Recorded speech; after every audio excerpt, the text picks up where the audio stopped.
Programang ito ay rated SPG. Striktong patnubay at gabay ng magulang ang kailangan. Maaaring may masiselang tema, lengguwahe, karahasan, sexual, horror o droga na hindi angkop sa mga bata.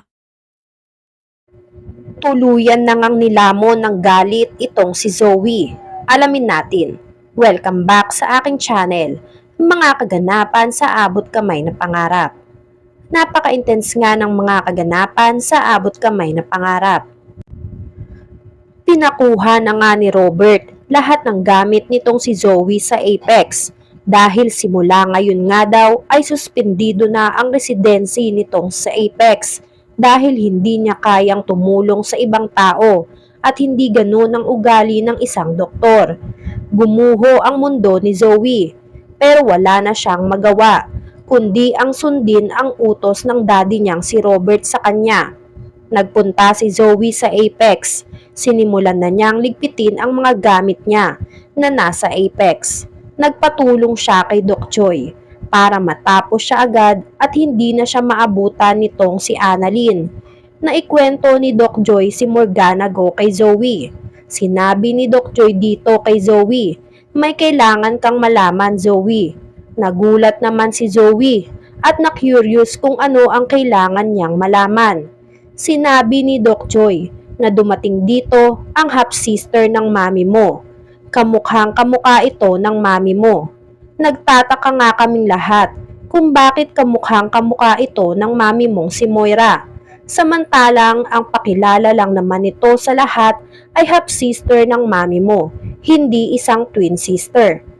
Nabigla naman si Zoe dahil wala naman siyang naaalala na naikwento sa kanya ng mami Moira niya na may half-sister pa nga ito. Kaya naman nagmamadali na si Zoe para puntahan sana itong si Madam Chantal para itanong ang tungkol dito. Maya-maya, habang nagliligpit itong si Zoe at si Joy, biglang dumating si Annalyn. Hindi na nagpatumpik-tumpik pa itong si Annalyn at hinarap niya agad si Zoe. Pinagsabihan niya ito tungkol sa ginawang pag-iiwan nito sa nanay niyang si Lynette habang nasusunog ang conference room. Galit na galit si Annalyn, kaya hindi na napigilan ni Annalyn na sumbatan si Zoe sa lahat ng mga ginawa niyang kabutihan dito. Sinabi ni Annalyn kay Zoe, "Ang kapal talaga ng mukha mo. Pagkatapos kitang pakitaan ng mga kabutihan ay ganun lang ang gagawin mo sa nanay ko? Muntikan nang mamatay yung nanay ko dahil sa'yo. Lahat ng kaya kong intindi, ginawa ko sa'yo. Pero ito ang igaganti mo sa'kin, ang kapal ng mukha mo, Zoe. Tinuring kitang kapatid dahil akala ko nagbago ka na. Pero nagkamali pala kaming lahat." Sumagot naman si Zoe kay Annalyn, "Alam mo ang kulit mo din no?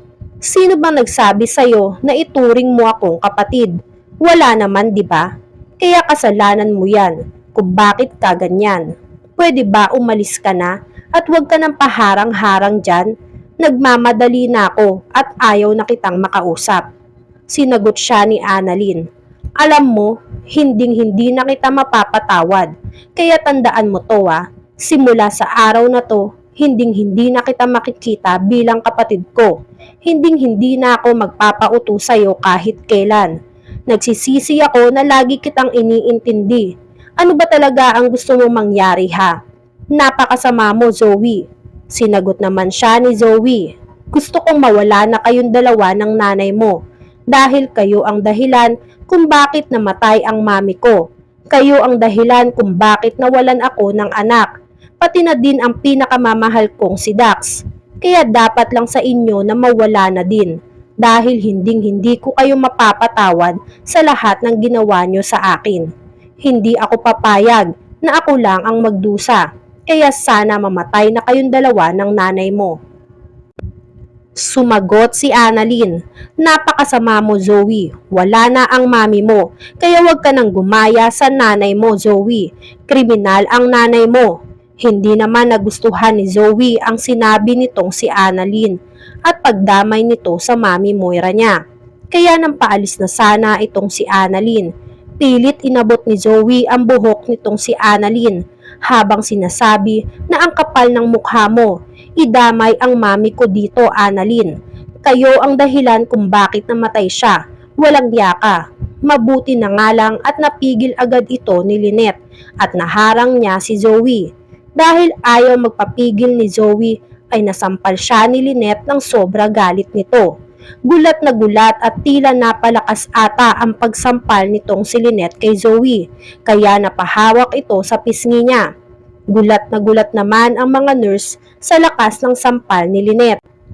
Sinabi ni Lynette kay Zoe, pinagsabihan na kita na wag mong sasaktan ang anak ko, kundi ako ang makakalaban mo dahil hindi ko nahahayaan na dumampi pa ang mga kamay mo sa balat ng anak ko dahil sumusobra ka na. Pinipilit kang intindihin ni Annalyn, pero ano ang ginawa mo? Puro kamalditahan at kasamaan pa din ang sinusukli mo sa amin. Manang-mana ka talaga sa Mami Moira mo. Pareho kayong demonyo. Sa kabilang banda, nakarating na kay Madam Chantal na tunay na ang pagpapatanggal ng residency nitong si Zoe sa Apex. Kaya mas mabuti daw na magkusa na lang si Zoe na umalis sa Apex at wag nang antayin na itakwil pa siya ni Robert bilang anak nito. Nag-aalala naman si Moira sa mangyayari sa anak niyang si Zoe. Gustong-gusto na ni Moira na sabihin kay Zoe ang buong katotohanan na buhay ang mami niya. Pero naiisip din nga ni Moira na kapag sinabi niya dito kay Zoe ay magagalit ito sa kanya at baka mabuking pa sila at masira lahat ng plano nila na matagal na nilang plinano. Sinabi ni Madam Chantal kay Moira, "Huwag kang mag-alala sa anak mo. We got Zoe's back. Hindi ko pababayaan ang anak mo. Ako ang bahala sa kanya. Hindi pwedeng masira lahat ng plano natin. Gagawan natin ng paraan para mabalik ang residency nitong si Zoe sa Apex. Kaya huwag ka nang masyadong mag-alala dyan. Hindi ko pababayaan ang apo ko." Kumalma na si Moira, pero may part pa din siya na hindi niya talaga kayang tiisin ang nangyayari sa anak niya. Kaya naman ginawa niyang motivation yon para patuloy na maghiganti at mapabagsak lahat ng kalaban nila at lahat ng kaaway nila. Sa kabilang banda, dumating na si Robert. Nakita niya na nagtatalo ang mga ito habang nakahawak si Zoe sa mukha nito dahil nasampal nga ito ni Lynette. Hinawakan ni Robert si Zoe sa kamay para pigilan sa pananakit nito. Sinabihan ni Robert si Zoe, "Zoe, ginawa ko ng lahat to save you. I even defended you from Ate Giselle, even though ikaw ang mali. Ginawa ko yon dahil anak kita, and ayokong masira ka. Tapos ganito lang ang igaganti mo?" Sinagot naman siya ni Zoe na tama na yung pagpapanggap mong concern ka sa akin. Alam kong hindi yan totoo dahil busy ka sa pakikipaglandian sa kabit mong si Lynette. Hindi nagustuhan ni Robert ang sinabi ni Zoe, kaya kinaladkad niya si Zoe palabas ng Apex. Sinabihan niya si Zoe na lumayas ka na dito, hindi na kita kayang pagtakpan, masyado nang masama ang ugali mo, kaya lumayas ka sa ospital na to. You're a disgrace to the family name. Sana hindi na lang ikaw ang naging anak ko. Sana si Annalyn na lang ang legal na tanyag at hindi ikaw. Kinasama ng loob ito ni Zoe. Nagiiyak siya pag-uwi sa tinutuluyan niya. Sinabi niya sa sarili niya, "Talagang hindi kayo tumitigil. Talagang gusto niyong mawala lahat sa akin. Lalo ka na, Annalyn. At Lynette, walang ya kayo. Pagbabayaran niyo ito." Nagbanta na nga si Zoe sa sobrang gigil niya sa ginawa sa kanya nitong si Robert. Hanggang saan kaya aabot ang paghihiganti nitong si Zoe? Yan nga ang mga kaganapan at mga dapat nating abangan dito sa Abot Kamay na Pangarap. Kung gusto nyo pa ng mga gantong klaseng video, ay mag-subscribe at i-like itong video na to. Maraming salamat po. I got you!